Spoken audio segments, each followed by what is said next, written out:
निम्नलिखित में से कौन सा समाचार पत्र, निम्नलिखित में से कौन सा समाचार पत्र भारतीय राष्ट्रीय आंदोलन के दौरान लोकमान्य तिलक के द्वारा लिखा गया था? अब देखिए तिलक के द्वारा कौन सा समाचार पत्र लिखा गया। देखिए तिलक ने बहुत सारे समाचार पत्र लिखे, ठीक है। अब दो तीन बातें समझ लीजिए। तिलक का जो सबसे फेमस समाचार पत्र, तिलक का सबसे फेमस दो समाचार पत्र, एगो समाचार पत्र केसरी, केसरी हमारे यहां केसरी सर है ना, और दूसरा समाचार पत्र कौन, मराठा। दूसरा कौन, मराठा।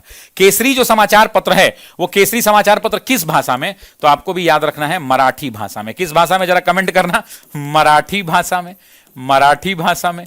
और दूसरा मराठा जो समाचार पत्र है वो किस भाषा में, तो अंग्रेजी भाषा में, अंग्रेजी भाषा में।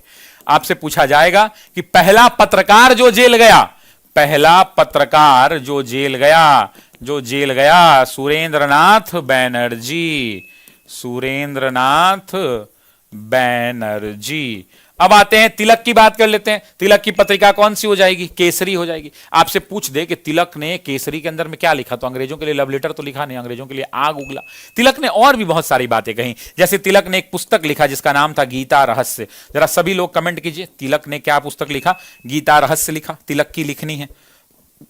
उसके अलावा तिलक ने भारत के अंदर में, तिलक जो है एक बार 18 महीने के लिए जेल गए, दूसरी बार 6 वर्षों के लिए जेल गए। कौन से जेल गए, 6 वर्ष के लिए, मांडले जेल गए। मांडले जेल कहां है, तो मांडले जेल म्यांमार में है, जिसे आप वर्मा पहले कहा जाता था। 6 साल के लिए रहे, कब से कब तक, तो 1908 से 1914 तक। यहां से निकले तो क्या किया, यहां से निकले तो होम रूल कांग्रेस ज्वाइन करने का सोचा, लेकिन कांग्रेस ज्वाइन करने से मना कर दिया। क्यों, क्योंकि दो लोग इनके थे, एक थे गोखले और दूसरे थे फिरोज शाह मेहता, दूसरे थे फिरोज शाह मेहता। इन्होंने कहा था कि मेरे जीते जी, इन्होंने दोनों लोगों ने कहा था कि मेरे जीते जी तिलक जो है कांग्रेस में नहीं आएगा। दोनों ऊपर चल लिए 1915 में। जब 1915 में ये चल लिए तो वापस से 1916 में इंडियन नेशनल कांग्रेस को इन्होंने क्या कर दिया, पुनः ज्वाइन कर लिया।